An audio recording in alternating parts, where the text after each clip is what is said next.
आपुला तो एक देव करुणी घ्या,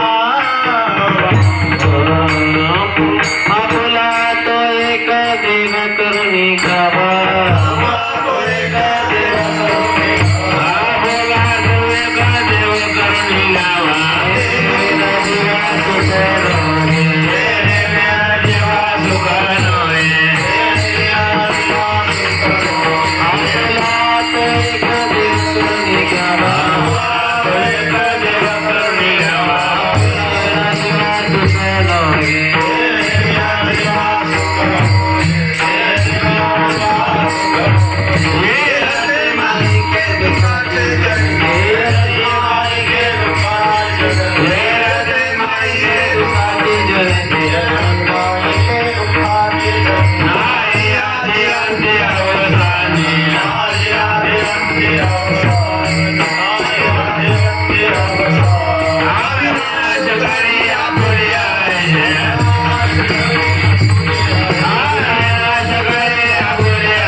तुकाराम झेडेकर गुरुजी डॉक्टर साहेब दीपक महाराज पडलो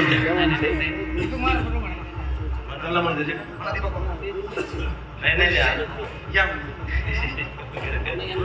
म्हणा ना दीपक महाराज.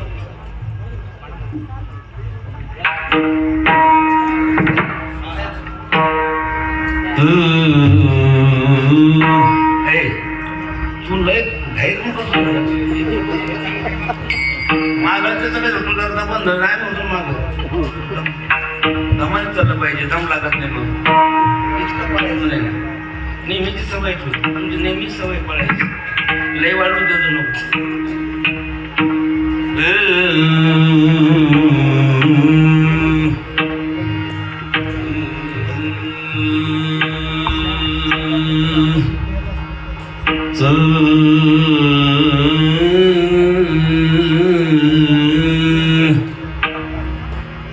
खायचं म्हणतो मग दमाने वाजत चांगलं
आपुला तो एक देव करुणी घ्यावा, तेने विनजीवा सुख नोवे. हेरते माईक दुःखाचे जनिते, नाही आदि अंती अवसान. अविनाश करी आपुलिया ऐसे, लावी मना पिसे गोविंदाचे. तुका मने का मरणची सरे, उत्तमाची उरे कीर्ती मागे. पांडुरंगा करू प्रथम नमन, पांडुरंगा करू प्रथम नमन. तुझरे जन तुझरे जन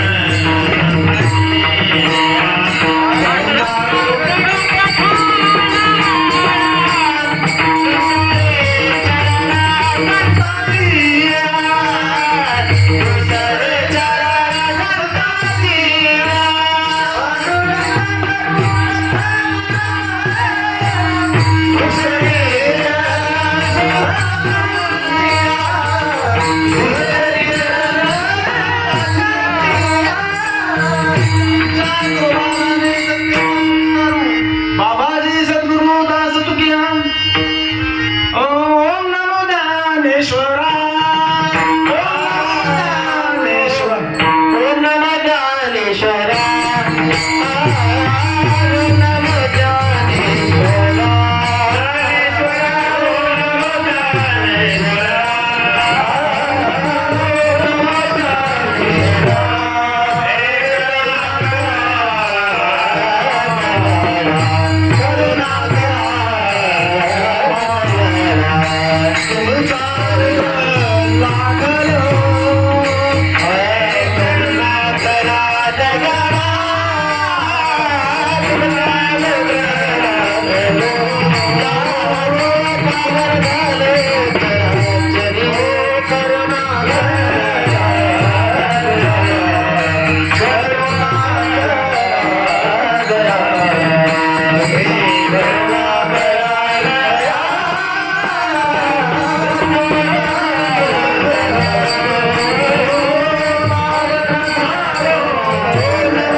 येणे विन जीवा सुख नव्हे फिरते माईक दुःखाचे जनिते नाही आधी अंती अवसान अविनाश करी आपुले ऐसे लावी मना पिसे गोविंदाचे तुका म्हणे का मरण विसरे उत्तम चिवरे कीर्ती मागे. या अभंगावर आज या रत्नापूर शहरामध्ये, पूर्वीचं खुलताबाद नाव, रत्नापूर शहरामध्ये या ठिकाणी अभंगाचा सरळ सरळ अर्थ सांगून आपण निरूपणाकडे जाऊ. आपला एक देव करायचा आहे. देव केल्यानंतर आपल्या जीवनामध्ये सुख येणार आहे आणि आपल्या देवाशिवाय दुसऱ्या ज्या काही उपासना पद्धती आहेत या उपासना पद्धतीतून आपल्या जीवनामध्ये सुखाचा कुठलाही लवलेश राहणार नाही, दुःखाचाच वाटा येणार आहे. आणि आपला देव केल्यानंतर आपल्या जीवनामध्ये काय गती प्राप्त होणार आहे किंवा आपलं जीवन उत्तम गती किंवा प्रगती करणार आहे आणि आपल्या जीवनामध्ये एका मरणातून आपली मुक्ती होणार आहे, असा अभंगाचा सरळ सरळ अर्थ आहे. आपण निरूपणात जाण्याच्या अगोदर या ठिकाणी थोडासा परिहार देणं आवश्यक आहे. या खुलताबाद किंवा रत्नापूर नगरपालिकेमध्ये थोडंसं स्थापत्य अभियांत्रिकेमध्ये काम करत असताना आमचा काही परिचय इथल्या लोकप्रतिनिधीशी झाला आणि त्यांच्या माध्यमातून आज सेवा करायची संधी मला या ठिकाणी मिळाली आहे. ही सेवा करायची संधी त्यांच्यामुळे मिळाल्याबद्दल मी त्यांचा आभार व्यक्त करतो आणि आपल्यासमोर माझं हे निरूपण व्यक्त करतो. विठाला विठाला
सगळ्याच्या पाठातला आहे.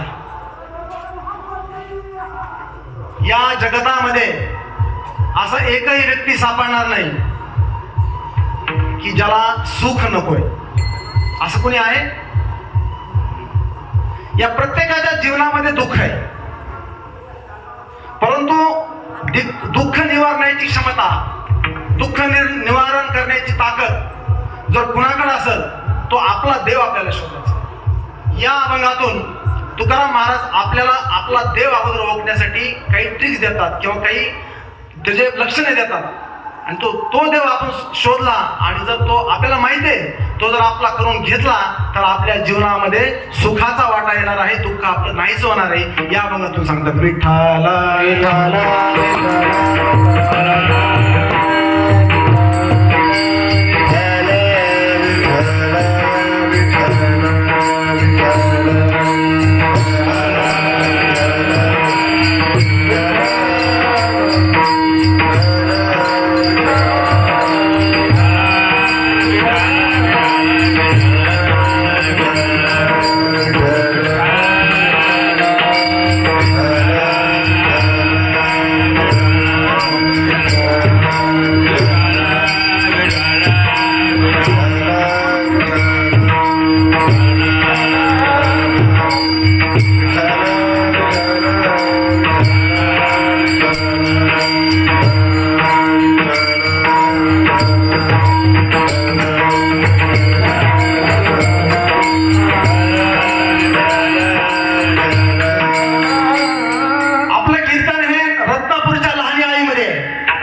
घेतले असते तर तुकाराम महाराजांच्या गाथेचे.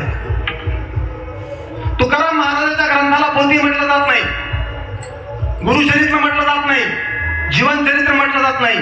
तुकाराम महाराजांच्या गाथेला गाथा म्हटलं जातं, पोथी म्हटलं जात नाही. का गाथा म्हटलं जातं असं? कारण गाऊन सांगितलेल्या आपल्या जीवनातल्या व्यथा म्हणजे दुःख आणि त्याच्यावर सांगितलेले पर्याय. सर्वसामान्य माणसाच्या जीवनामध्ये अनेक प्रसंग आहेत, अनेक दुःख आहेत. या प्रत्येक प्रसंगावर आधारित अभंग रचना तुकाराम महाराजांनी केली. अशा प्रकारे गाथेमध्ये 12 प्रकारचे अभंग आहेत. नाटपर अभंग आहे, भक्तीपर अभंग आहे, नामपर अभंग आहे, विरहणीपर अभंग आहे, अनेक 12 प्रकारचे अभंग आहेत. पंढरीच्या वारीचे अभंग आहेत, वारावर अभंग आहेत, अनेक प्रकारचे अभंग आहेत. आणि एवढं असूनही आळीपर सुद्धा अभंग आहेत, आळीपर. आणि आजचं आपलं कीर्तन हे लहान आळीत होते. म्हणून तुकाराम महाराजांनी एका अभंगात आळीपर अभंगात असं सांगितलंय की आम्ही आळी करे प्रेम सुखाचे लेकुरे, पायी गोविनी वासना तुच्छ केले ब्रह्मज्ञाना. एका ठिकाणी ब्रह्मज्ञाना बाबतीत महाराजांचा अभंग आहे, नको ब्रह्मज्ञान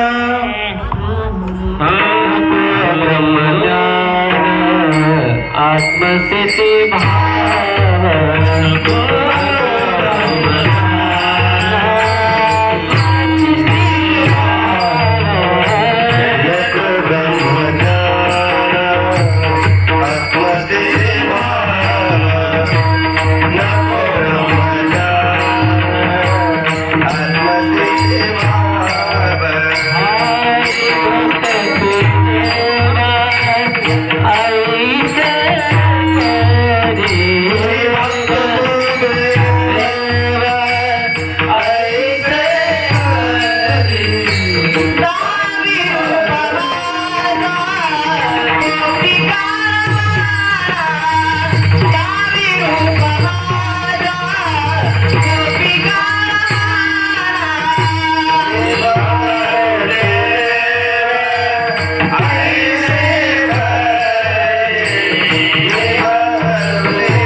काय पाहिजे? तू देव मी भक्त. या वारकरी संप्रदायाला अजून एक संप्रदाय म्हटलं जातं, भक्ती संप्रदाय. ज्ञानावर आधारित भक्ती, अज्ञानावर आधारित भक्ती नाही.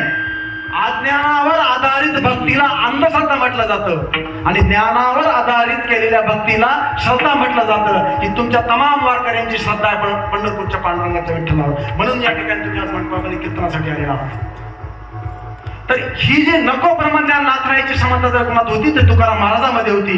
आणि त्यांनी या अभंगातून सर्वसामान्याला दुःखमुक्ती करण्यासाठी पहिल्या चरणामध्ये सांगितलं की आपला देव करायचा आहे. आता आपला प्रॉब्लेम काय होतोय, आपल्याला आपला देव लक्ष देत नाही.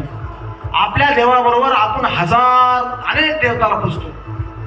या देवतातून आपल्याला दुःखच येणार आहे. मला सांगा, एक जीवनामध्ये दुःख सगळ्याला वाटायला येतं. दुःखाचे प्रकार आहेत. दुःखाचे प्रकार पडतात 3. अगोदर आपण दुःख समजून घेऊ, मग आपण सुखाच्या वाटेवर जाऊ. दुःखाचे प्रकार 3 आहेत. एक आदिदैविक, आदिभौतिक आणि आध्यात्मिक. आदिदैविक दुःखामध्ये ह्याच्या काय देवी शक्ती येतात. ऊन, वारा, पाऊस, वादळ, पूर किंवा मागच्या 2 वर्षापूर्वी आलेला करोना. या करोनामुळं आपल्यामध्ये अनेक घरामध्ये पेशंट होते, कोणाचे मृत्यू पावले, आजारी पडले. ते एक सार्वजनिक दुःख. नंतर आदिभौतिक दुःख काय की समूह अत्याचारानं युद्ध, दंगल, मारामारी, अपघात किंवा ऍक्सिडेंट ह्या माध्यमातून जे काही दुःख आपल्या जीवनात येतात त्याला आपण आदिभौतिक दुःख म्हणतो. आणि तिसरं सगळ्यात महत्वाचं जर दुःख कुठलं असेल ज्याच्यावर तुकाराम महाराजांनी निरूपण केलं किंवा ज्याच्यावर तुकाराम महाराजांनी आता वारकरी संप्रदायाने सोल्युशन काढलं ते म्हणजे आध्यात्मिक दुःख. हे आध्यात्मिक दुःख हे मानवाच्या वैयक्तिक वागणुकीमुळे निर्माण होतं.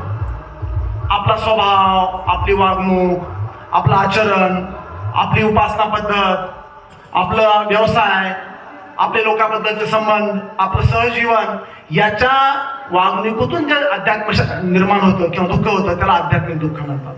आणि ह्या आध्यात्मिक दुःखाला आध्यात्मिक शास्त्र म्हटलं जातं. हे वारकरी संप्रदायाचे शास्त्र आहे. म्हणून तुम्ही पहा वारकरी संप्रदायाचा बेसच सुखाला गीसी करी तळमळ परी तू पंढरपूर जाय एक वेळ मग तू अवघाची सुख रूप होसी जन्मोजन्मीचे विसरले दुःख. म्हणजे जन्मोजन्माचं दुःख विसरायची ताकद पंढरपूरला आहे. नुसतं पंढरपूरला जाऊन करायचंय काय? काय पंढरपूरला अभिषेक आहे, पूजापाठ आहे, यज्ञयाग आहे का जप आहे असा? पंढरपूरला काय असा? आता आपण पाहिलं नको ब्रह्मज्ञान आत्मस्थिती भाव तू भक्त. अरे हा सगुण साकार देव आहे आपला. या पंढरपूरला पंढरपूरचं म्हणजे विठोबाचं दर्शन घेतल्याशिवाय आपली वारी पूर्ण होत नाही. आपण जातो कशाला पंढरपूरला? आपल्याला काय मिळतं पंढरपूरला? पंढरपूरला गेल्यानंतर फक्त दर्शन घेऊन चंद्रभागेत आंघोळ करून वापस आल्यावर वारी पूर्ण होते का? होते का? तुम्ही जाता ना पंढरपूरला सगळे, काय काय करावं लागतं? त्याचा आपला अभंग आहे, सेवितो हरी सेवितो हरिकथा. तो हरिकथा जोपर्यंत बघा पंढरपूरला एसटीचा कंडक्टर जातो, ड्रायव्हर जातो, पण आपण काय करतो? जातो, त्याचं दर्शन घेतो, चंद्रभागेत स्नान करतो, कुठं कोपऱ्यात कीर्तन चालू आहे का पाहतो आणि ते कीर्तनात बसून हरिकथाचं सेवन करतो. या हरिकथातून आपल्याला काय मिळतं? या व्यावहारिक जीवनामध्ये जे काही अडीअडचणी येतात किंवा बघा सगळ्याच्या दुःखाचं कारण आहे. माणूस दुःखी का होतो? दुःख शोधायचे काही लक्षण आहेत.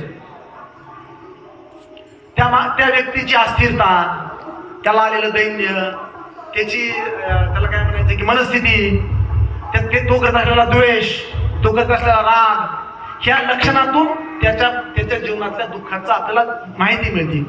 मग हे दुःख कशातून निर्माण होतात? तुम्हाला मी दुःखाचे प्रकार सांगितले 3. पण दुःखाचे प्रकार कशातून निर्माण होतात? त्याला खरं कारण काय आहे? त्याला खरं कारण जर कुठलं असेल तर मोह, माया. आता आपल्या अभंगामध्ये माईक शब्द आहे, माईक पदार्थ म्हणजे मोह, माया, तृष्णा, भूक, हाव. तृष्णा शब्द काय आपला बोली भाषेतला हाव. आपल्याला हाव आपल्या दुःखी करते, हे पाहिजे, ते पाहिजे, तिकडे पाहिजे, तिकडे पाहिजे. तुम्हाला सांगतो मी, आम्ही आता सकाळी इकडे कीर्तनाला यायला आम्ही निघालो. आमचा तबला वाजणार येणार होता, आमचा शूटिंग कॅमेरा येणार होता, पण काही कारणास्तव ते अडकले. आम्हाला अर्धा उशीर झाला. आमचे जे यजमान होते त्यांनी आम्हाला फोन केले, महाराज तुम्ही निघाले का? साहेब तुम्ही निघाले का? हो म्हणलं निघालो आम्ही, पण आमचा फोटो स्टुडिओवाला, फोटो कॅमेरा करणारा, तबला वाजवणारा नाही आला. पण आम्हाला त्याचा मोह झाल्यासारखं वाटलं सुरुवातीला, नाही तो पाहिजेच, त्याशिवाय आपलं कीर्तन होणार नाही. मग आम्ही त्याचा मोह ठेवला असता तर आम्ही इथपर्यंत आलो असतो की अजून 10 फोन केले असते आम्हाला. हिने 10 फोन आम्हाला केले असते की आमची बेचैन अवस्था झाली असते. मग आमची बेचैन अवस्था म्हणजे दुःखाचं एक लक्षण आहे. आम्ही त्यांना सांगून टाकलं तुम्ही येऊ शकत नाहीत आणि आम्ही आमचा कार्यक्रम करतो. ही काय माहितीये का? अभावाची जाणीव. म्हणजे आम्हाला कळतंय आज आमचा तबलेवाला नाही, आज आमचा व्हिडिओ शूटिंग करणारा नाही. मग अभावाची आम्हाला जाणीव झाली तर मग आम्ही ती जाणीव जर धरून इथं कार्यक्रमाला आला असतो तर आम्ही नाराज झालो असतो. आमचा हाच नाही, आमचा तोच नाही, कार्यक्रम चांगला होणार नाही. आम्ही उभा राहिलो. आम्ही कीर्तनाला सुरुवात केली, रामकृष्ण हरी झालं आणि आता आपलं कीर्तन चालू आहे.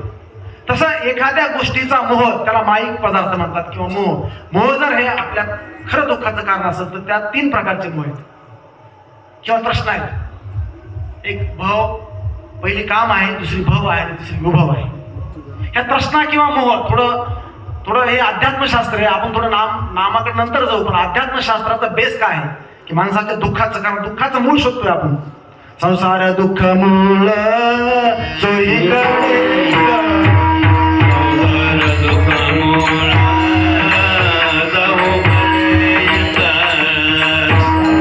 नाही रात्र दिवस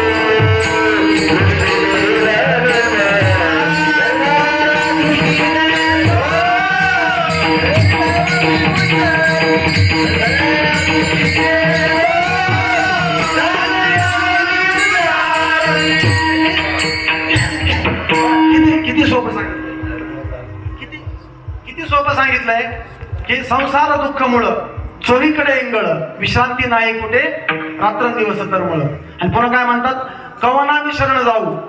आणि आपला अभंग मी तेच सांगतोय, अरे तुला जर दुःखामुळातून जर बाजूला व्हायचं असेल तर तुला शरण कुणाला जायचंय. तो शरण म्हणजे आपला एक आहे. मला सांगा तुम्ही पंढरपूरला जातात, सगळे गेला होतात ना पंढरपूरला? अरे गेला असता ना, हो म्हणा ना. आज आहे का नाही जर गेला नाही पंढरपूरला?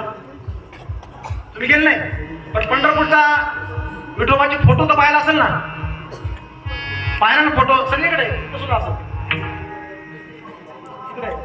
मला सांगा पंढरपूरला विठोबा त्याच्या बाजूला कोणी आहे का उभा? हा आहे का? एकटा आहे का नाही? एकटा आहे ना. तो काय म्हणतो माहिती का? आपुला तो एक. तुम्ही आपसात बोलू नका टाळकर मंडळी, आपसात बोला. मला इष्ट बोलतो एकच आहे तो आपला एक आहे. तो आपला आहे ज्याच्या हातात कुठलंही शस्त्र नाही, जो अकराळ विक्राळ नाही, जो व्यंग नाही, म्हणजे ज्याला सोड नाही, ज्याला चार हात नाही, तर शक्ती नाही, तो तुमच्या आमच्या सर्वसामान्याचा बहुजनच आहे. तो आपला एक देव आहे. या ठिकाणी कोणाला मी शरण जाऊ असं जेव्हा दुःखाचं कारण आहे तेव्हा म्हणतो कोणाला मी शरण जाऊ. तू जा म्हणतात पंढरपूरच्या विठोबाला शरण रे दा पंढरी राय. म्हणजे हा पंढरपूरचा विठोबा हे आपल्या दुःखाचं मूळ आहे असं या ठिकाणी सांगतात. पण त्याच्यामध्ये शास्त्रोक्त जर कारण करायचं ठरलं तर प्रश्न 3 वर आला होता आपण. म्हणजे मोह 3 प्रकारचे, काम, भव आणि विभव. तर या 3 प्रकारच्या प्रश्नामधून माणसाचा जो दुःखाचा वाटा कसा वाढतो त्याच्यामध्ये त्याला साथ देतात अवयव. तर माणसाचे जे इंद्रिय आहेत ते 5 आहेत. कुठले कुठले? कान, नाक, डोळे, जिव्हा, त्वचा आणि 6वं मन. ह्या 6 इंद्रियाच्या माध्यमातून माणसाच्या शरीरामध्ये किंवा माणसाला दुःख निर्माण होणारे 6 प्रकारचे भावना तयार होतात. मूळ आपल्या प्रश्नात 3, शरीराचे अवयंद्रिय 6 आणि प्रत्येक अवयवाचे 6 प्रश्न. तुम्ही म्हणतात जिभाचे चोचले वेगळे आहेत, डोळ्याचे चोचले वेगळे आहेत, त्वचेचे चोचले वेगळे आहेत, आपल्या नाकाचे चोचले वेगळे आहेत, कानाचे काही ऐकू वाटतं, आम्हाला भैरव ऐकू वाटते, कोणाला भजन ऐकू वाटतं, कोणाला चित्रपटाची गाणी ऐकू वाटतात, अनेक प्रकारचे प्रश्न आहेत. म्हणजे आपली हाव.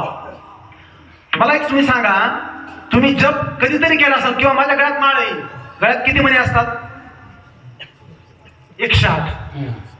मला तुम्हाला एक प्रश्न विचारायचा आहे, गळ्यात 108च मणी का असतात? म्हणजे माळेत 108 मणी का असतात?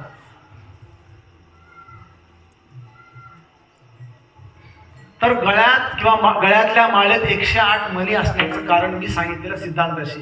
मूळ प्रश्न 3, त्या वाढतात कशामुळे? 6 इंद्रियामुळं. प्रत्येक इंद्रियाच्या 6 वेगळ्या प्रश्न. आता मला सांगा, 3 गुणवले 6 गुणवले 6 किती झाले?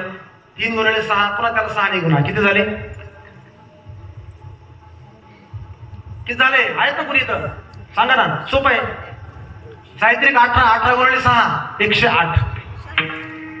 म्हणजे आपल्या गळ्यामध्ये जी माळ आहे त्या माळेला 108 मण्याचं कारण तर काय असेल तर या 3 तृष्णा, मूळ तृष्णा, 3 तृष्णाच्या आपली इंद्रियाला हे ज्याला कंट्रोल करता आलं, हे हा जो सगळा मोहमायाचा बाजार किंवा ह्या तृष्णा ज्याला कंट्रोल करता आल्या त्याला 108 उपाधी दिली जाते ना. विठाला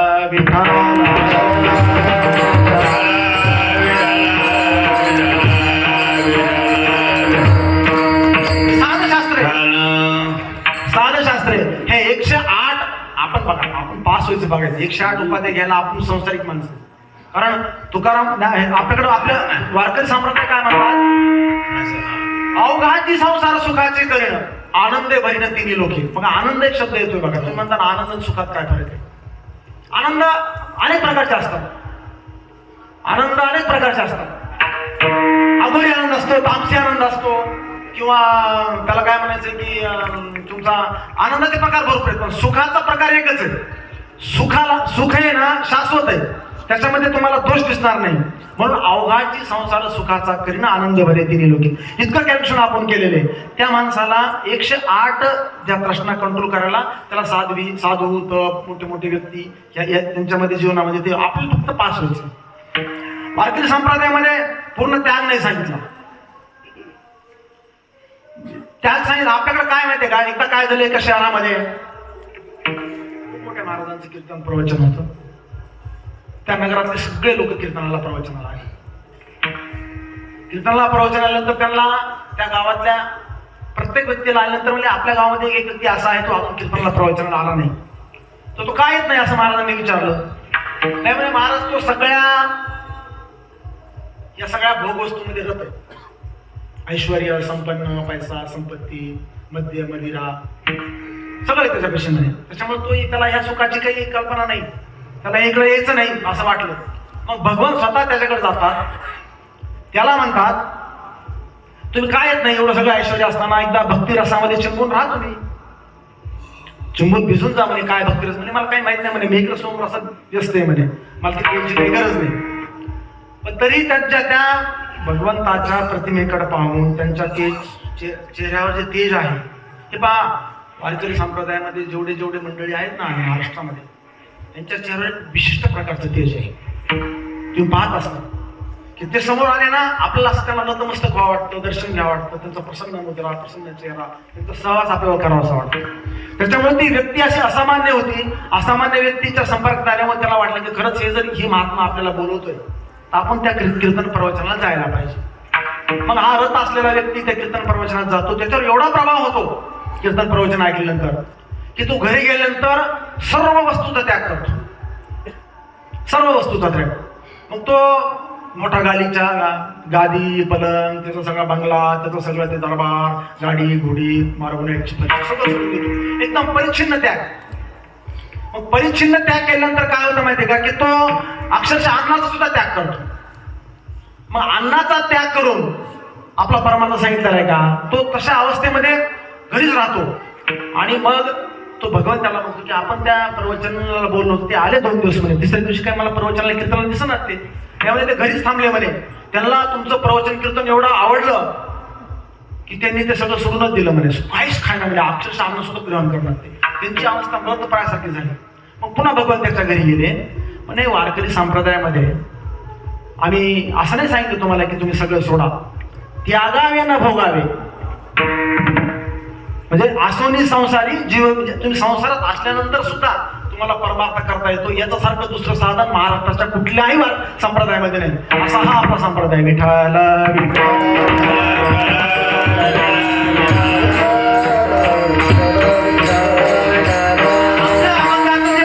पहिलं जे चरण आहे त्याच्यामध्ये आपला तो एक आपण गल्लचित करतो, आपल्याला आपला देवच माहित नाही. पहा, संत नामदेवाच्या गाथा, संत नामदेवाचे अभंग पंजाब प्रांतापर्यंत गेले. पंजाबच्या शीख पंथाच्या गुरु ग्रंथ साहिब मध्ये संत नामदेवाचे अभंग आहेत. आणि मी कोणावर टीका करत नाही किंवा आम्हाला सहज आज अनुभव दिसला म्हणून तुम्हाला सांगतो. मग पंजाबी लोकांनी येऊन आम्हाला अध्यात्मशास्त्र शिकवावं का इथं बिल्डिंगला येऊन? हा जर एवढा परमार्थाचा गाडा इथं चालत असेल अरे आमचा तर निर्गुण निराकार नाही, आमचा सगुण साकार आहे. तुम्ही आम्हाला तिथून येऊन सांगता, मग नामदेव महाराज तुम्ही काय घेतले? बघा टिकायचा विषय नाही, आपला देव ओळखायचा. बघा आपला देव जर आपण ओळखला नसताना, आपला म्हणजे काय? स्वराज्य. बघा इथून 8-10-12 किलोमीटरवर महाराष्ट्राचं सगळ्यांचं प्रेरणास्थान, अत्युच्च स्थान छत्रपती शिवाजी महाराजांचं, वडिलांचं, आजोबांचं स्थान आहे. त्यांचे स्वतः सरदार होते, वडील होते, वडील सरदार. त्यांच्या मनात जर स्वतःच्या स्वराज्याची इच्छा निर्माण झाली नसती तर राज्य निर्माण झालं असतं का? स्वराज्य आपल्याकडे प्रमाण आहे. मोडोनी या वाटा सूक्ष्म दुस्तर, केला राज्यभार चाले यायचा. अरे वारकरी संप्रदायामध्ये महाराज का म्हटलं जातं? महाराज लोकांना छत्रपती शिवाजी महाराजांना महाराज म्हटलं जातं. हे बघा, राजाचं आणि अध्यात्मशास्त्राचं खूप जवळचं नातं आहे. राम कोण होता? राम राजा. मग राजा जर राम राजा असेल तर तो माणूस तो आध्यात्मिक पाहिजे का नाही? तसे छत्रपती शिवाजी महाराजांनी आपल्या मनात घेतलं की आपला राज्य पाहिजे, आपलं राज्य चालवायला पाहिजे. तसं आपण आपला देव शोधायला पाहिजे. कसं शोधलं त्यांनी मग छत्रपती शिवाजी महाराजांनी? आपलं राज्य स्वराज्य. मग आपला तो एक. जर छत्रपती शिवाजी महाराज राज्य निर्माण केलं नसतं, आपला देव झाला असता का? म्हणून एकच राजा, एकच राजा इथे जन्माला शिवनेरी किल्ल्यावर, एकच राजा इथे जन्माला शिवनेरी किल्ल्यावर, किल्ल्यावर. माझा राजाचं नाव रायगड किल्ल्यावर, किल्ल्यावर. माझा राजाचं नाव रायगड किल्ल्यावर, किल्ल्यावर.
तुकाराम महाराजांची त्यांची भेट झाली, त्यांनी आधारस्थान मांडलेले. बघा, समस्त मानवाच्या दुःखमुक्तीचा मार्ग, आज आपण दुःखावर निरूपण करते ना, आपल्या दुःखमुक्तीचा मार्ग सांगणाऱ्या मानवास भगवा म्हणतात. तुकाराम महाराजांनी तो भगवा छत्रपती शिवाजी महाराजांना दिला आणि छत्रपती शिवाजी महाराजांनी तो भगवा स्वराज्याचा निश्चय केलं की भगवत धर्माची देणे. विठाला विठ्ठल.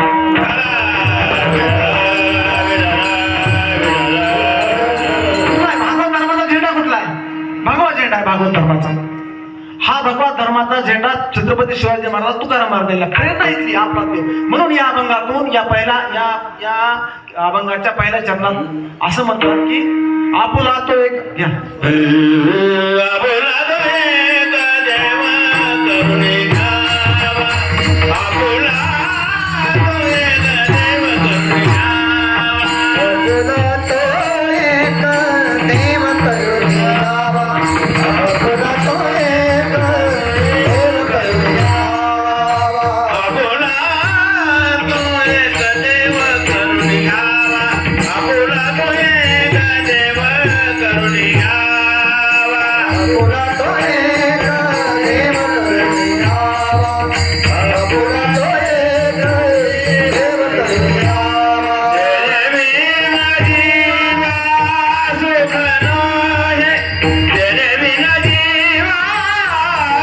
सुख नोहे रतिबाई गे दुखाची जणी रतिबाई गे दुखाची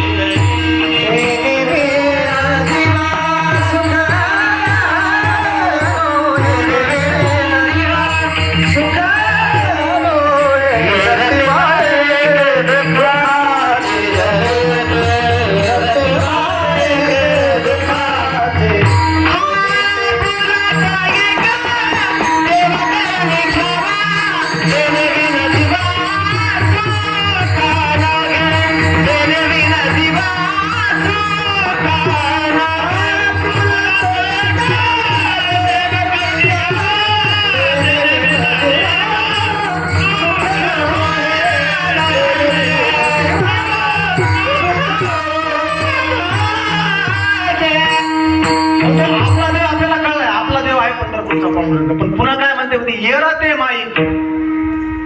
माईक म्हणजे हा माईक नाही बरं, येरते माईक.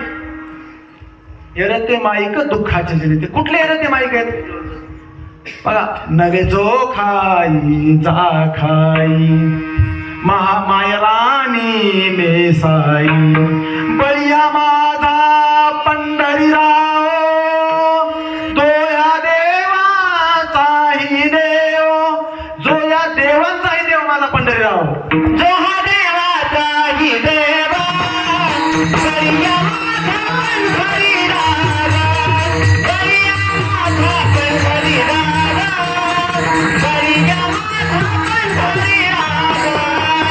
ओ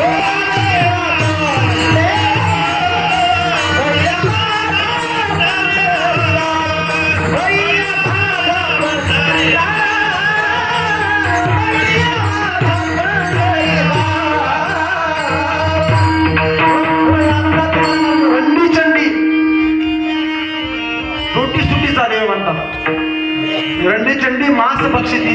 आणि पुन्हा काय म्हणतात त्याच्याबद्दल मसोबा वसोबा ते तुमचं मांस भक्षण करतात.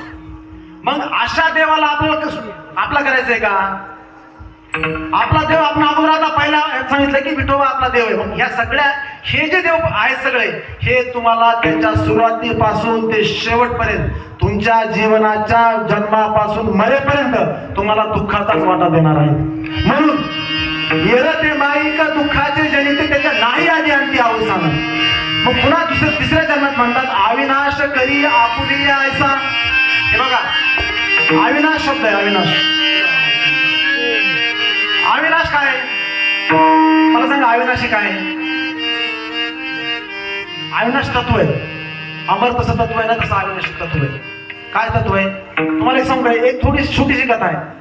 समजा एखादा लेकरू जन्मलं किंवा आपण सगळे जन्मलो आणि जन्माल्या आपल्या सगळ्यांच्या कपाळावर साठवाई येते ना आपल्याकडे. साठवाई तुमच्याकडे असते साठवायची पूजा? पाचव्या दिवशी साठवाई येऊन काय करते आपलं नशीब देते म्हणते ना कपाळावर. बरोबर आहे ना? तर साठवाई समजा आली आणि साठवाईने एक शिक्का घेऊन आला. साठवाई जर शिक्का घेऊन आली जन्माल्या आणि समजा माझ्या कपाळावर तुमच्या सगळ्याच्या कपाळावर मागितलं सांगितलं कोणी 60 वर्ष, कोणी 65 वर्ष, कोणी 15 वर्ष, कोणी 25 वर्ष असं शिक्का मारला समजा तिने किंवा 100 वर्ष. म्हणजे तुमचं जसं आता औषधाची एक्सपायरी डेट आहे जसं औषधाची एक्सपायरी डेट आहे. एखादं औषध 3 महिन्याच्या आत घ्यावं लागतं, एखादं 2 महिन्याच्या आत घ्यावं लागतं, एखादं 1 महिन्याच्या आत घ्यावं लागतं. माणसाची जर एक्सपायरी डेट तुमच्या लक्षात आलं ना मी काय म्हणतो ते. आपल्या जर कपाळावर सांगितलं मी 60 वर्षांनी मारणार आहे, कुणी 75 वर्षांनी मारणार आहे, कुणी 100 वर्षांनी मारणार आहे, काय होईल सांगा बरं मला. गुरुजी काय होईल जर माझ्या कपाळावर गेलं मी 60 वर्षाचं जगणार आहे? काय होईल? सगळ्याच्या तुमच्या सगळ्याच्या कपाळावर मी सोडून 100 वर्ष गेलो काय होईल? सगळ्याला तुम्हाला 100 वर्ष आयुष्य. मी सोडून 60 वर्ष म्हणतो मला सांगा ना काय होईल? चिंतनाचा विषय काय होईल? जर आपल्याला कळलं की मी 100 वर्ष जगणार आहे, मी कीर्तनाला आलो असतो का? तुम्ही कीर्तन ठेवलं असतं का? आईने लेकराला पाळलं असतं का? आपण पंक्तीत जेवायला गेलो असतो का? सप्ताह खेळला असता का? का? कारण आपल्याला माहिती आहे मी हल्लो नाही लागतो तरी मी 100 वर्ष मरणार नाही. आता याला लागून अजून एक प्रश्न आहे. आपण जगतो का? आपण जगतो का? याचा अभंगाच्या 3ऱ्या चरणाचा विषय एका मरणाचा. काय आपण जगतो का? मला सांगा ना. अविनाशकारी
जर व्यक्तीला विचारलं की कसं आहे, बरं आहे का?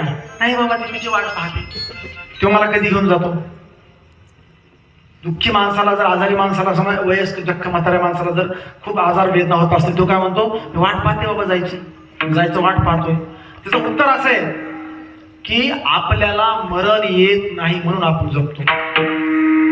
सैद्धांतिक विषय आहे, आपल्याला मरण येत नाही म्हणून आपण जगतो. जैन परंपरेमध्ये इच्छा मरणाला पर्याय दिलेला आहे. जर एखादे, बघा कसं आहे, मोक्षाची व्याख्या काय आहे? मोक्षाची व्याख्या काय माहिती का? की वृद्ध झाल्यानंतर, इंद्रिय गलित गात्र झाल्यानंतर मोह किंवा आपल्या वासना क्षय होतात. इंद्रिय गलित गात्र झाल्यानंतर, वय झाल्यानंतर, आणि मग आपल्याला काळ घेऊन जातो किंवा यम घेऊन जातो. परंतु यमाने घेऊन जायच्या अगोदर शरीर चांगलं असताना आपल्या वासना जो नियंत्रित करतो त्याला मोक्ष प्राप्त म्हणतात.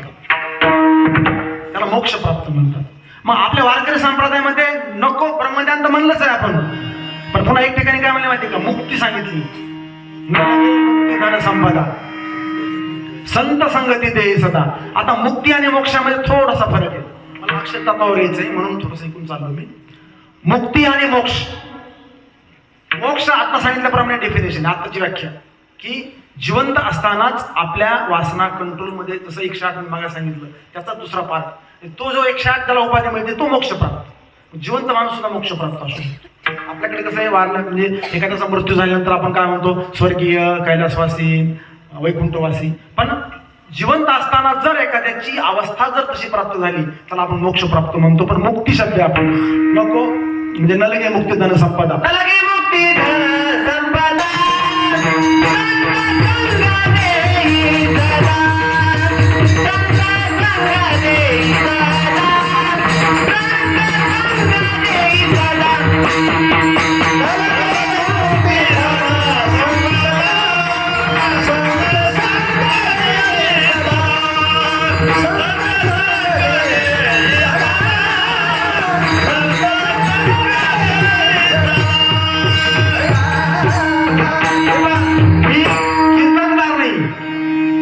सिन्सिअर माणूस आहे, काम करणारा माणूस आहे. आमचा अभियांत्रिकीचं कॉन्ट्रॅक्टर, टेंडर, इस्टिमेट आमचं काम चालू असतं.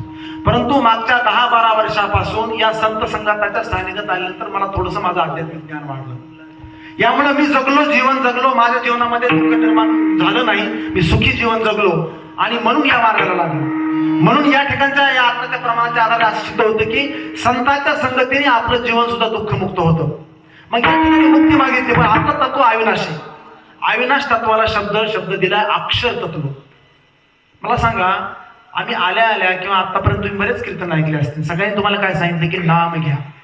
आणि आम्ही 10 मिनिटं रामकृष्ण हरी जय जय रामकृष्ण हरी, रामकृष्ण हरी जय जय रामकृष्ण हरी हा भजन केलं. कारण भजनाला एवढी मंडळी कधीच बसत नाही. बघा तुम्ही, कीर्तन झालं की 10 लोक जागरायला बसतात. पण सगळ्या लोकांबरोबर जर आपण असं भजन केलं तरी तुम्हाला म्हणून घेतलं नाही, आम्ही आमचंच म्हणलो. सामूहिक भजनामध्ये जी ताकद आहे ती ताकद सुद्धा नाम घेण्यामध्ये आहे. पण नामाला एवढं महत्व का दिलं वारकरी संप्रदायामध्ये? का दिलं? पण नाम कसं घ्या म्हणलंय? पुन्हा कसं घ्या म्हणलंय? आता नाम नुसतं घेतलं असतं मी, हे माईक नसता, पकवाज नसता, हार्मोनियम नसतं, मंडारी नसते, तुम्ही थांबले असते का? म्हणून या ठिकाणी वारकरी संप्रदायामध्ये असं सांगितलंय की या ठिकाणी वेदनिसो सांगितलं नाव कसं घ्यायचं ते. गौरी मृदंग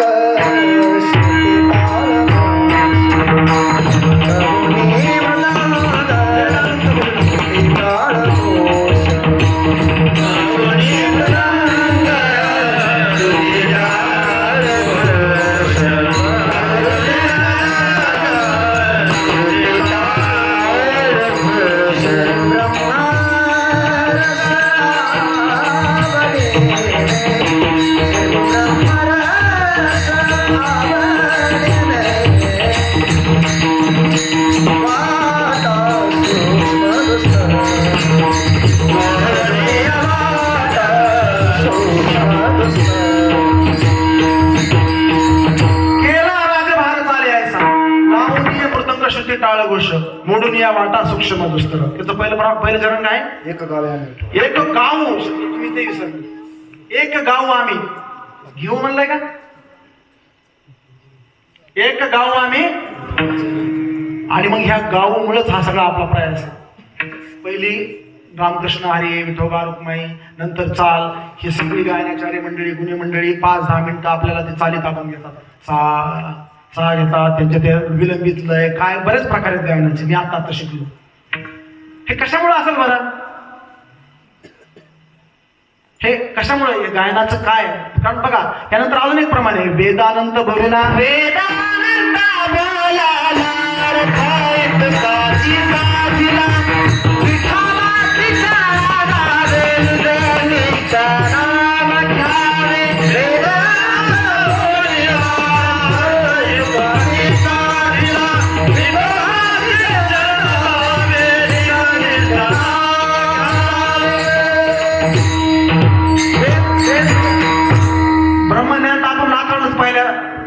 आपल्या कीर्तनाच्या सुरुवातीलाच. पण नंतर काय म्हणते? वेद आनंद बोलीला. वेद आपण तर डोळ्याने पाहिले नाही, पण वेद आनंद बोलीला अर्थ इतुकाची साधीला. म्हणजे बघा, आपण कसं साधत असतो, कधी कुठली संधी साधत असतो, तसा अर्थ इतुकाची साधीला निजनिष्ठा विठोबाशी शरण जावी. आपण काय म्हटलं? आपला देव, आपला एकच देव, पुन्हा विठोबा. म्हणजे विठोबाशी शरण जावे. निजनिष्ठा काय? नाम यावे का घ्यावे? गावे. आता मला सांगा, या गावेवर एवढा का जोर असेल तुकाराम महाराजांचा? घ्यावे का नाही म्हणलं? घ्यावे ह्यासाठी म्हणलं नाही की, मला सांगा, तुम्ही शेतात काम करतात, घरी काम करतात, किंवा एक छोटस बाळ जन्मलं आणि बाळाला जर झोपायचं म्हटलं तर आपण काय करतो? काय म्हणतो आपण? काय म्हणतो आपण? निंबणीच्या झाडामागे चंद्र झोपला ग बाई. निंबणीच्या झाडामागे चंद्र झोपला ग बाई. आंबोलीच्या झाडामागे चंद्र झोपला ग बाई.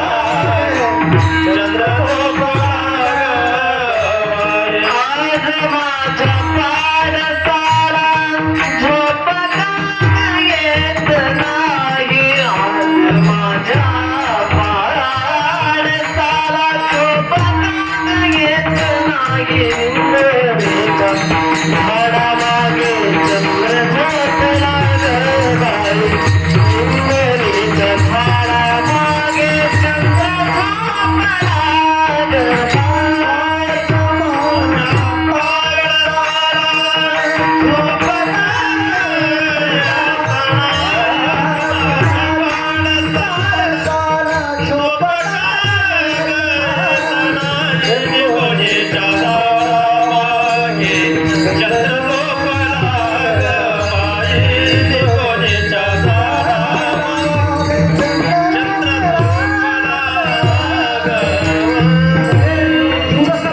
समोना त्याला सुद्धा आपण अंगाई गीत गाऊन झोपवतो. अंगाई गीत गाऊन झोपवतो आपण. म्हणजे आपल्या जीवनामधला पहिला संस्कार कुठला असेल जन्म झाल्या तो आपल्या अंगाई गीताचा आहे. आपण त्याला म्हणतो.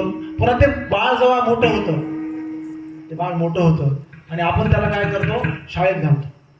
शाळेत त्याला बालवडीत घालतो. बालवडीतली त्याची जी बाई असते का नाही, ती खाऊ देताना आपण काय गाणे शिकवते माहितीये का? झुक झुक झुक झुक अगेन गाडी झुक झुक झुक झुक अगेन गाडी थोराच्या रेषा गाडीत जाई पळती झाडे पाहूया बाबाच्या गावाला जाऊया जाऊया. आहेत ना गाणे? तुम्ही म्हणता ना बारकाली मुलं, किंवा काय म्हणतात, नाच रे मोरा आंब्याच्या बनात नाच रे मोरा नाच. म्हणजे हे पहा, गाण्यावर आपण काय येतोय. मला सांगायचं, आपल्या जीवनातलं एकही संस्कार गाण्याशिवाय नाही.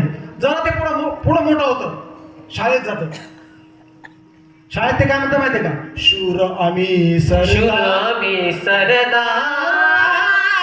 भाला काय कुणाची भीती शूर आम्ही सरदार भाला काय कुणाची भीती शूर आम्ही सरदार भाला काय कुणाची भीती शूर आम्ही सरदार भाला काय कुणाची भीती. देवदेशान धर्मासाठी प्राण घेतले हाती देवदेशान धर्मासाठी प्राण घेतले हाती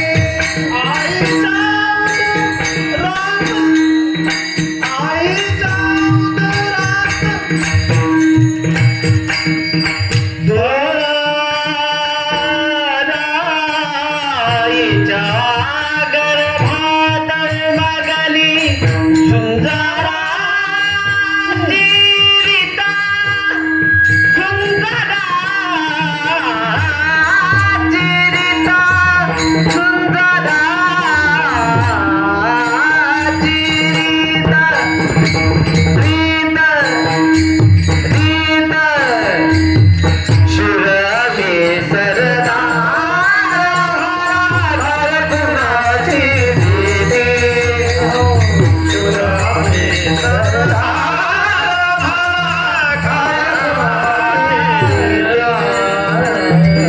ते शौर्यगीत मुलगा असं शौर्यगीत म्हणतो. पण काही लोक शेतात जातात. मग शेतात काय म्हणतात माहिती का? काळ्या मातीत मातीत तिफन चालते तिफन चालते तिफन चालते. ते काय करतं? हे शेतकरी गीत आहे. तुम्ही आपली बघा, ज्या वेळेस काम करताना आनंद निर्माण होतो ना, त्यावेळेस माणूस मनात गुणगुणत असतो. आता बघा, बाथरूम सिंगर शब्द आहे आमच्या शहरी भागामध्ये, पण ग्रामीण भागामध्ये बाई बघा, प्रत्येक गोष्ट दळण दळताना सुद्धा दळणार जातीवरचे गाणे आहे ना. सुंदर माझे जाते ग सुंदर माझे जाते गा फिराते बलते गा गोऱ्या गावी कौतुके तुये रे बा विठ्ठला गोऱ्या गाव कौतुके तुये रे बा विठ्ठला सुंदर माझे जाते गा फिराते गोऱ्या गाव कौतुके तुये रे बा विठ्ठला गोऱ्या गाव कौतुके तुये रे बा विठ्ठला. म्हणजे आणि मग तो कुणी शेतात काम करणारा काळ्या मातीत म्हणतो, पण पुन्हा काय म्हणतो माहिती का? गाव मोठवरच गाणं, चल माझ्या राजा चल माझ्या सरजा, बिगी बिगी बिगी बिगी डौलान. गाव मोठवरच गाणं, ऊसाचं पिकाला जोशात औंदा, देईल बरकत मिरचीन कांदा. भले भले गव्हाची ओंबी वाऱ्याशी झोंबी करती या पिरमान पिरमान. गाव मोठवरच गाणं, आहा माझ्या राजा तू रे, माझ्या सरजा तू रे, आहा. म्हणजे तो शेतकरी गीत गातो, तो भलरी गीत गातो, नंतर त्याचं लग्न ठरतं. आता लग्न ठरल्यानंतर मला सांगा, तुम्ही महिला सगळ्या एका ठिकाणी लग्न जमलं तर पहिलं काम काय करतात? तुम्ही एखाद्याच्या घरी जाता, त्या लग्न ज्याच्या घरी जाता, ते हळकुंड बांधता जात्याला, मग हळकुंड दळता, तेव्हा बी गाणे असतात ना, असतात ना गाणे तेव्हा. तुम्हाला येतात का? हा, त्यांना येतात, ते म्हणू येतं ना गाणे तुम्हाला, असते ना गाणे, आहे का बघा मला सांगा. आता लग्न ठरलं तरी गाणं आहे का नाही? येतं, तुम्हाला येतं बघा. आता बघा, आणखी ओवी म्हणले जात्यावरची ओवी. आता तुम्ही ज्ञानेश्वरी ग्रंथ पारायण आहे ना इथं बघा, ग्रंथराज ज्ञानेश्वरी पारायण 16. आता मला सांगा, ज्ञानेश्वरी मध्ये काय अभंग आहेत का ओव्यात? हा, ओव्या, हा, अभंग नाही, ओव्या. ओवी हा शब्द आता मुलीमध्ये ठेवायची पद्धत झाली का नाही?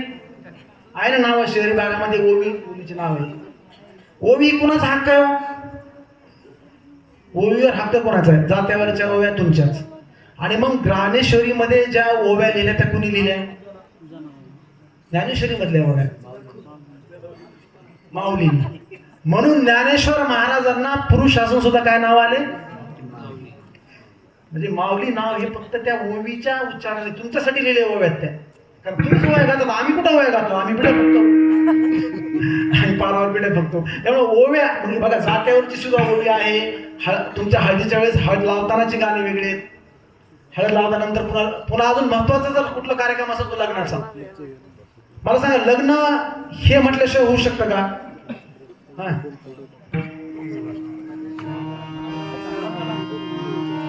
घ्या, लग्न लागायची वेळ आली. त्यांना बागडली तरी कधी माहेरची आठवण, टाका अक्षदा प्रेमान शुभ मंगल सावधान. दुडू दुडू धावयाची सोनुली ही अंगणी, आज पित्याची ही माया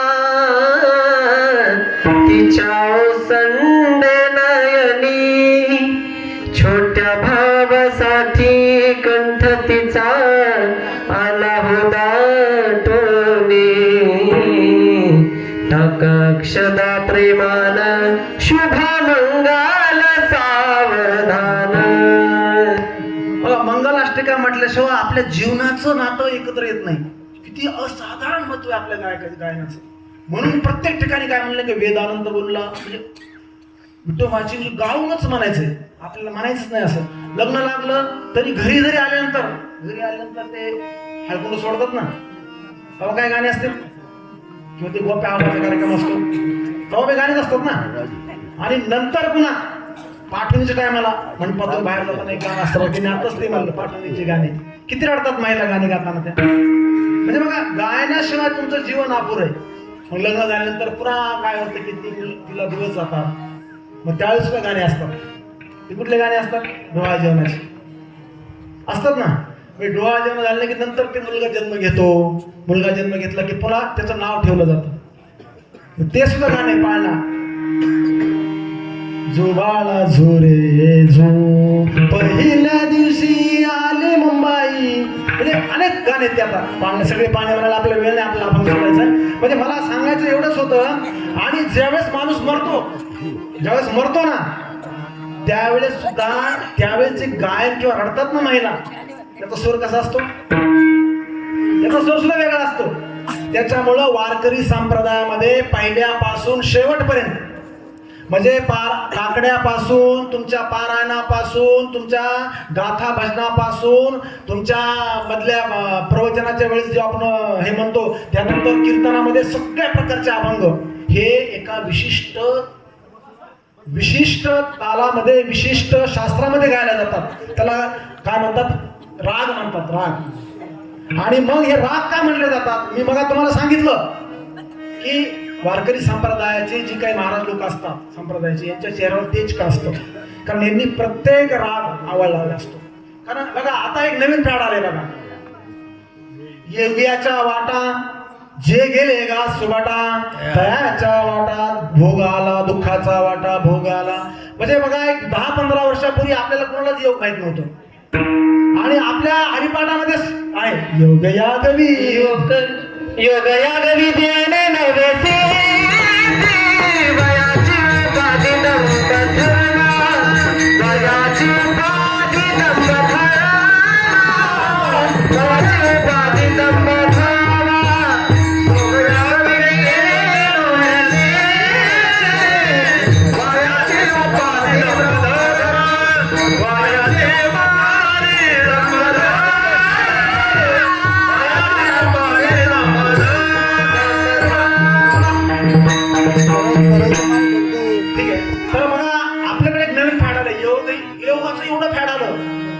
की मी असा योग करतो, मी तसा योग करतो. हे ज्ञानेश्वर महाराजांनी सांगितलं की योग्याच्या वाटा जे गेला सुवाटा, तयाच्या वाटा दुःखाला. म्हणजे त्यांना दुःखच आले. म्हणजे योगातून सुद्धा आपलं शरीर दुरुस्त होणार नाही. हे बघा सगळ्यात महत्वाचा सिद्धांत कुठला असेल. आपलं कीर्तन फक्त शेवटच्या टप्प्यात आले, 2-3 सिद्धांत संपून आपलं कीर्तन संपत आहे. त्यातला पहिला सिद्धांत, तुमच्या वाट्याला आलेलं दुःख कुठलंही असू द्या, जसं मग आपण वर्णन केलं, शारीरिक असल, आध्यात्मिक असल, सांसारिक असल, सामाजिक असल, कौटुंबिक असल, आर्थिक असल, व्यावसायिक असल, तुमच्या वाट्याला आलेलं दुःख तुम्ही रोजाने माणसं लावून किंवा बाया लावून त्याला वाटून देऊ शकत नाही. तुमचं दुःख स्वतःलाच आपल्यालाच भोगायचं. त्याच्यामुळं आपण आपल्या जीवनाचे शिल्पकार, आपली आपण रामकृष्ण नामे दोन्ही साजे, रामकृष्ण नामे दोन्ही साजे, रामकृष्ण नामे दोन्ही साजे, रामकृष्ण नामे दोन्ही साजे,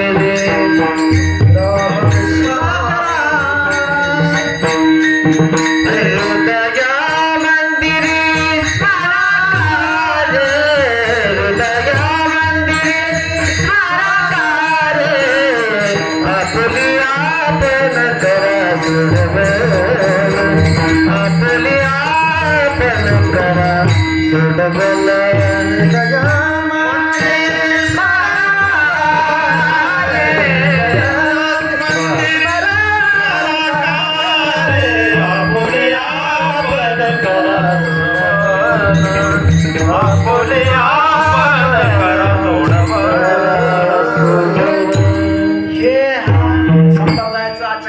शेवटचं सार समजायचं, आपली आपण करा सोडून.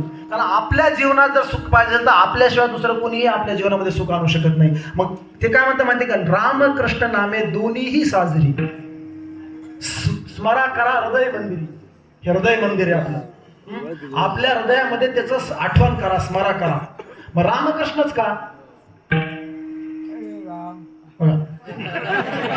रामकृष्णच का? शेवट रामकृष्णच का? राम रमयंती. राम म्हणजे हे बघा, ज्या वेळेस आपण एक त्याला सिद्धांत शास्त्रीय आधार आहे त्याला आरोग्यशास्त्राचा, की र उच्चारलं जर आपण र सातत्याने रामकृष्ण हरे रामकृष्ण हरे रामकृष्ण हरी, तर आपले हृदयविकार दूर होतात. हृदयविकार असं म्हणतात ना, पापाचे कळप पडते पुढे, म्हणजे आपले काय जे काय रोग आहेत ना असे दूर पडतात हृदय. आपण राम म्हणून आपल्यामध्ये राम आता जांभळ देत असतो राम म्हणले. म्हणजे याच्यामुळं जीवन निरोगी आणि आपलं जर सुखमय करायचं असेल तर रामकृष्णाशिवाय दुसरा कुठला मंत्र नाही. तो आपल्या वारकरी संप्रदायाचा बीज मंत्र आहे. म्हणून आम्ही सुरुवातीला तो 10 मिनिटं घेतला. आता त्याच्याबद्दल तुम्हाला तुमचा वेळ गेला असं वाटलं असेल, कारण तुम्ही आम्हाला भजनाला कधी सापडले असते. म्हणून आम्ही रामकृष्ण हरी जय जय, रामकृष्ण हरी हरी हरी हरी हरी हरी हरी जय जय, हा सोपा मंत्र आहे. हा सोपा मंत्र म्हणजे अक्षर तत्व आहे. म्हणजे आपला जो अभंग आहे तो अविनाश करी आपुली आयसे, लावी मना पिसे गोविंदाचे. माझ्या मनाला त्या गोविंदाचं रामकृष्ण हरीचं एवढं वेळ कर की माझ्या एका मरणाची एक म्हणजे एका मरणाने बघा एका मरण आणि एक देव एक मरण आणि एका मरणाचे म्हणजे एक देव आणि एका मरणाचे सरे. या ठिकाणी एका मरणाचा अर्थ असा होतो की सातत्याने जन्म मरण्याचा फेरातून मुक्ती म्हणजे एका मरण.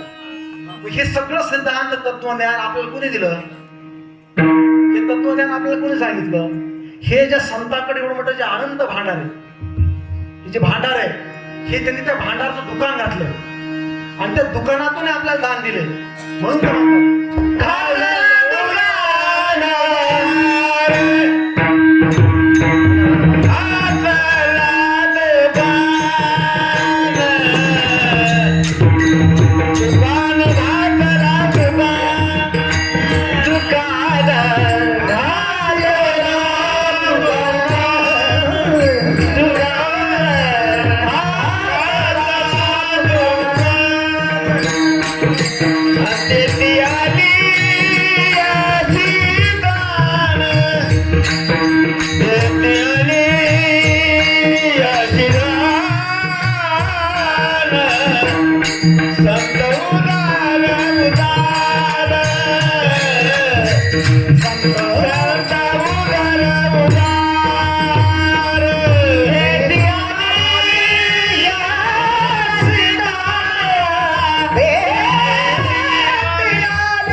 मरणाची सरे उत्तमची उरे कीर्तिमान. आता कुठली कीर्ती? आपली लौकिक कीर्ती, गाडी बंगला घर दार सोनं नाणं शेती पोती साम्राज्य, ही कीर्ती का आध्यात्मिक शास्त्रात केलेली प्रगती? याचं आपल्याला कीर्ती म्हटलं की काय वाटतं की प्रत्येक कीर्ती ही सांसारिक जीवाची संपत्तीची किंवा आपल्या सोयीसुविधाची. आता एक प्रश्न या ठिकाणी पडतो की आपल्याला त्याला काय म्हणजे व्यवस्था पाहिजे अध्यात्मशास्त्रामध्ये का अवस्था पाहिजे? पण आपण व्यवस्थेकडे जास्त जातो. म्हणजे ज्या वेळेस आता बघा त्या कोणीतरी कोणावर तरी आपल्या संत महात्म्यावर टीका केली असं होतं. ते संसार दुःखमुळे आहे माहीत असल्यानंतर ते वारंवार सांगायची गरज नाही किंवा त्याच्यामुळे वाद निर्माण करायची गरज नाही. पण अवस्था जर प्राप्त झाली तर कितीही प्रतिकूल परिस्थिती असली तरी तुमच्या आध्यात्मिक सुखाला तुमच्या या जीवनातल्या आनंदाला कोणीही रोखू शकत नाही. म्हणून या शेवटच्या ज्या चरणामध्ये जे तुकाराम महाराज म्हणतात, तुका म्हणे एका मरण्याची, म्हणजे एक मरण म्हणजे बघा मी सांगितल्याप्रमाणे या भवसागरातून तरण्यासाठी किंवा जीवनातून मुक्त होण्यासाठी, मरण आणि जन्म मृत्यूच्या फेऱ्यातून बाहेर येण्यासाठी तुम्ही जर वरच्या पद्धतीने वरचे जे 4 अभंग जर तुम्ही 3 चरण जर आपल्या जीवनामध्ये आत्मसात केले, की पहिलं चरण आपला देव तयार केला, म्हणजे आपला देव केला, करून घेतला, त्यानंतर त्यासाठी जे आवश्यक आहे त्यासाठी जी भक्ती पाहिजे ती भक्ती आम्ही भजनाच्या माध्यमातून, तुम्हाला सांगतो आम्ही ज्या भंगड स्वामी परिसरातून आलो, गावोगावी एवढे छान भजनी मंडळ आहेत, कारण त्यांच्याकडे ते म्हणतात माहिती का 2 भक्ती, एक भजन भक्ती,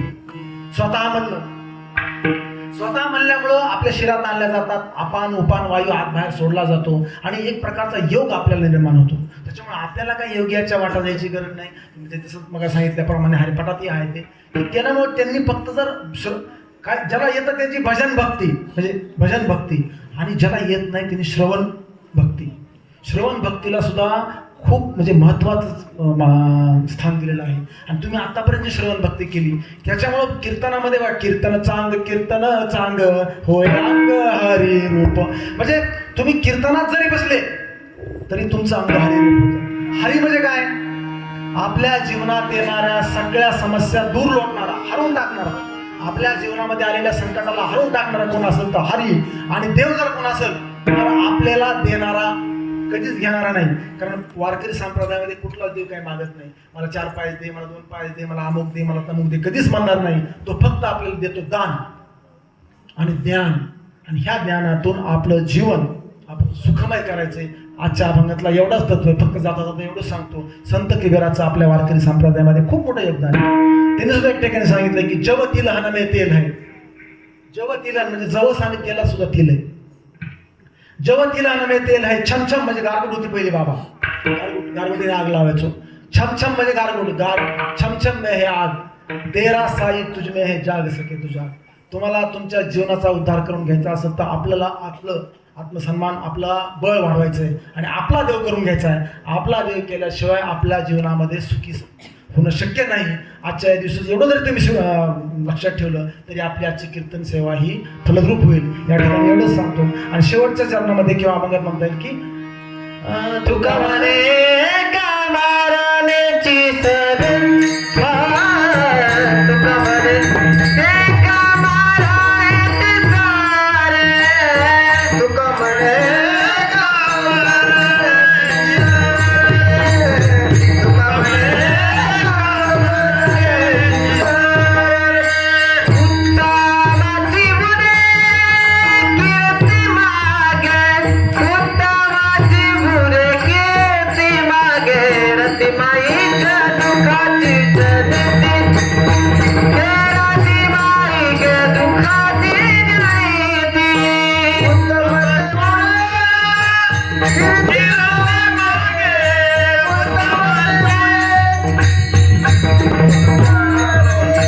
कीर्ती माई दुःखाची जनती, कीर्ती माई दुःखाची जनती. नाही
जरी नाही का दुःखाची जरी ती राती वाई का दुःखाची जरी ज्ञानेश्वर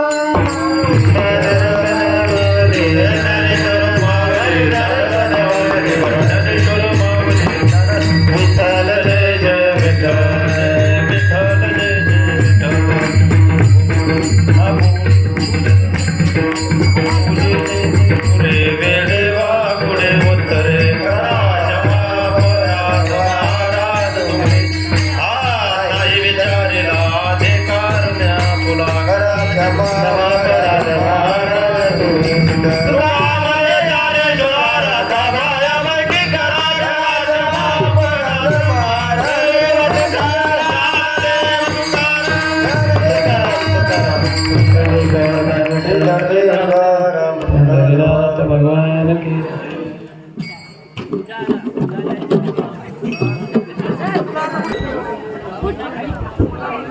रामकृष्ण हरी हरिभक्तपरायण महेश महाराज निनाळे संभाजीनगर यांनी आपल्या कीर्तन पुष्पामधून अप्रतिम अति उत्कृष्ट असं त्या ठिकाणी आपल्याला कीर्तन पुष्प अर्पण केलं. त्याबद्दल महाराजांना कोटी कोटी धन्यवाद. तसेच आजचं उद्याचं कीर्तन पुष्प हरिभक्तपरायण श्यामकांत महाराज भवर बिडकीन शेपटा यांच्या सुत्राव्यास कीर्तन होईल. तरी भाविकांनी या आंबेडकरांचा लाभ घ्यावा. तसेच